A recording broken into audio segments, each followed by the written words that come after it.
शब्द है। टाइटल क्या है? भक्ति, संवेदना और मानव मूल्य।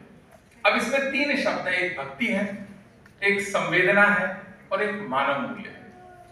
और तीनों शब्द अलग अलग अपना एक मतलब देते ही हैं। अब जोड़ देते हैं तो कुछ और उसका मतलब निकलता है। अगर मानव जीवन से संवेदना निकाल देते हैं तो आप मान लीजिए वैसा हो गया जैसे मिट्टी में से पानी निकाल देते हैं, और जब मिट्टी में से हम पानी निकाल देते हैं तो बचती क्या है? केवल रेत। मिट्टी रेत में बदल जाती है यदि उसमें से पानी निकाल दिया जाता है। जो लोग रेतीले इलाकों में रहते हैं, रेगिस्तान में रहते हैं, वो जानते हैं कि रेत में रहना कितना दुष्कर है। वहां ना जीवन है, ना पौधा हो सकता है, ना पेड़ हो सकता है, ना कुछ खाने को हो सकता है। इतना इस संवेदना का, करुणा का महत्व है। और भक्ति इसके साथ जुड़ जाए। भक्ति, संवेदना जो है, जिस किताब का टाइटल मिल गया भक्ति, संवेदना और मानव मूल्य। तो जो भक्ति संवेदना है वो श्रेष्ठ मानव मूल्यों का निर्माण करती है। भक्ति से श्रद्धा आती है। कई बार मुझे ऐसे लगता है कि बहुत तर्क करने वाला व्यक्ति जो होता है ना, वो श्रद्धा से शून्य हो जाता है। कई बार हम इतना आर्गुमेंट करते हैं, तर्क करते हैं सिर्फ अपने पॉइंट के लिए कि this is my view, my point,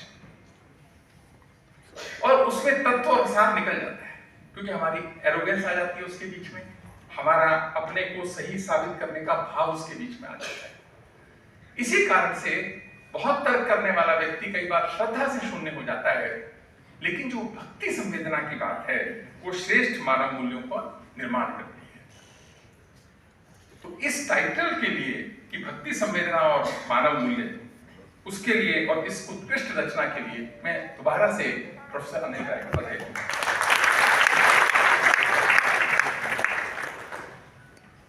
अब देखो, इन्होंने किताब को पढ़ी नहीं थी, मैंने तो पढ़ी थोड़ी, क्योंकि मेरी मजबूरी ये है कि मैं नहीं पढ़ूंगा तो बोलूंगा क्या, और वाइस चांसलर को थोड़ा बोलना पड़ता ही है। मैंने थोड़ी पढ़ी तो पहला जो चैप्टर है उसके टाइटल पे ही मैं अटक गया। टाइटल क्या है? समय की तुला पर तुलसीदास। ये इनका पहला चैप्टर है। अब समय की तुला पर तुलसीदास जी को यदि लिया जाएगा, कंपैरिजन बहुत आसान है, लेकिन यदि हम विवेचना करेंगे उस समय के कालखंड को भूलकर और उस समय की परिस्थितियों को भूलकर आज के विषय में, आज के संदर्भों में करेंगे तो कई बार हम अर्थ का अनर्थ भी कर सकते हैं। सही समझना है तो वो कालखंड, परिवेश, परिप्रेक्ष्य को समझने की उतनी ही आवश्यकता है।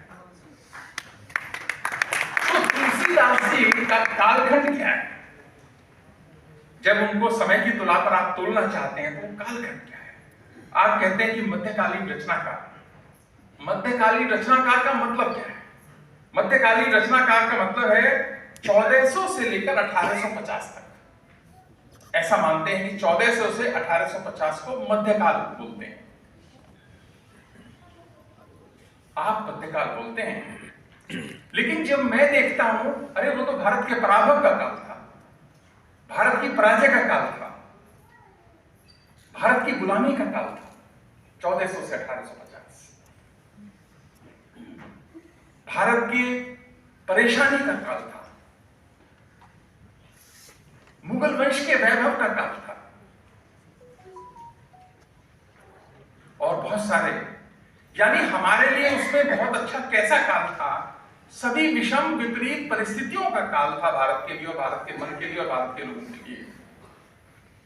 और कुछ लोग ऐसा मानते हैं कि यह भारतीय साहित्य का स्वर्ण काल था। देखो, मैं साहित्य से नहीं आता हूं तो इस झगड़े में नहीं जाऊंगा। हाँ, हिंदी साहित्य का स्वर्ण काल था। मुझे बहुत इसमें विडंबना भी लगती है, पर एक बात इसमें लगती है कि जब कभी भी परिस्थितियां विपरीत होती हैं तो आदमी अपना बेस्ट परफॉर्मेंस देने की कोशिश करता है। विपरीत परिस्थितियों में आदमी अपनी बेस्ट परफॉर्मेंस देने की कोशिश करता है। आजादी से पहले भारत से जितने नोबेल लॉरेट आए, आजादी के बाद उतने नहीं आ पाए, क्योंकि हमें अपने को जमाना था, अपनी प्रतिष्ठा साबित करनी थी। जब आदमी साबित करने के लिए काम करता है तो तो उसकी परफॉर्मेंस, उसकी मेहनत, उसकी लगन, उसका फोकस कई गुना बढ़ जाता है। शायद इस कारण से इस काल के अंदर बहुत सारी कालजयी रचनाओं का जन्म हुआ। तो तुलसीदास उन्होंने भक्ति काल के कवियों की रचनाओं की जब भी कभी विवेचना करो तो केवल उस कालखंड को ध्यान रखना, गुलामी का कालखंड था, असहयोग का कालखंड था, विपत्ति का कालखंड था। ऐसे समय में तुलसीदास जी कितने विलक्षण रहे होंगे।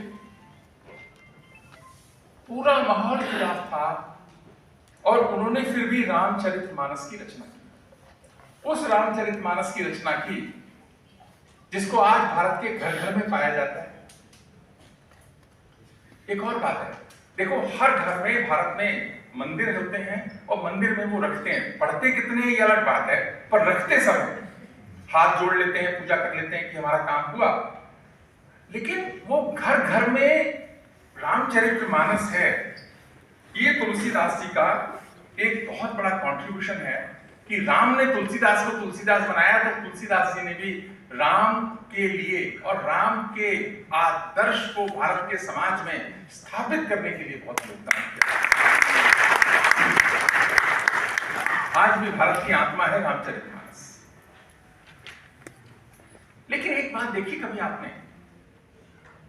थोड़ा सा प्रोफेसर अनिल राय ने भी लिखने का प्रयास किया अलग तरीके से, कि वाल्मीकि के राम और तुलसी के राम अलग है। वाल्मीकि के राम और तुलसी के राम अलग है। क्यों अलग है? क्योंकि परिस्थितियां अलग है। वाल्मीकि जब लिख रहे थे तो वो अलग परिस्थिति थी, तुलसी जब लिख रहे थे तो दूसरी परिस्थिति थी, व्यक्ति वही है, लेकिन दृष्टिकोण, पर्सपेक्टिव उसका बदला तो कई बार थोड़ा अलग भी नजर आते हैं। इसीलिए तुलसीदास जी, क्योंकि वो कालखंड ऐसा था, तुलसीदास जी क्या बोलते हैं, जा पर कृपा राम की हुई ता पर कृपा करही सब। तुलसीदास जी कहते हैं जा पर कृपा राम की हुई। अब और तो कोई कृपा कर नहीं रहा, शासन आपके खिलाफ, सब आपके खिलाफ, घोर गरीबी में जीवन, उत्साह लाए कहां से आदमी? विद्यार्थी आपकी तारीफ करते हैं और पीठ के पीछे करते हैं। देखो वाइस चांसलर की तो सब तारीफ करते हैं सामने, वो वाइस चांसलर की तारीफ कर रहे हैं, उस चेयर की, वो व्यक्ति की नहीं कर रहे, उस चेयर की कर रहे हैं, ठीक है। लेकिन यदि पीठ के पीछे तारीफ होती है और जिस प्राध्यापक की होती है, तो समझ लीजिए आप प्राध्यापक होने के लिए ही थे और उससे बड़ा कोई सुख नहीं है। एक अच्छे टीचर को जो अपने आप को, अपनी तुलसीदास जी को भी आप तोलाते तोल रहे हैं समय पे, कबीरदास जी को तोल रहे हैं, तो आपको खुद को भी तो तोलना है समय पे। उसका एक ही मैं प्रमाण देता हूं कि यदि आप जब क्लास में जाते हैं पढ़ाने और आप जब क्लास से बाहर निकलते हैं पढ़ा के और आपको अच्छी एक फिल्म देखने का मजा नहीं आया ना, वो भाव नहीं आया ना, तो समझो या तो आज आप पढ़ के नहीं गए थे, या बच्चे उतने आज मन से पढ़ने वाले नहीं थे, या छोड़ देते हैं उसका। तो वो जो रोज तुलना है टीचर को, कंपैरिजन को आपका अपने आप से है, आपको मजा आना चाहिए।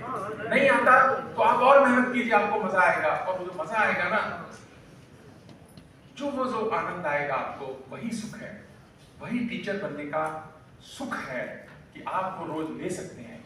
इसीलिए टीचर्स के चेहरों पे तनाव अच्छे नहीं लगते। तनाव दूर कीजिएगा तो दूसरों के लिए आपसे लोग ऐसे अपेक्षा करते हैं।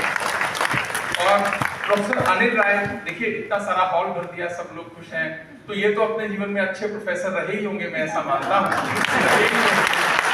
करुणा को दया को समझते ही हैं। एक अच्छी किताब लिखी है, आप सब लोग पढ़ेंगे तो आपको भी कुछ नया सीखने को मिलेगा और एक जिंदगी में सकारात्मकता का भाव आएगा, अच्छेपन का भाव आएगा। तो इनकी मेहनत भी सफल होगी, प्रकाशक की मेहनत भी सफल होगी कि किताब उन्होंने छापी है, और लेखक का मन भी अच्छा होगा कि उन्होंने कुछ लिखा है। प्रोफेसर अनिल राय जी, आपको बहुत बहुत शुभकामनाएं। आप सब आए, आपका बहुत बहुत आभार।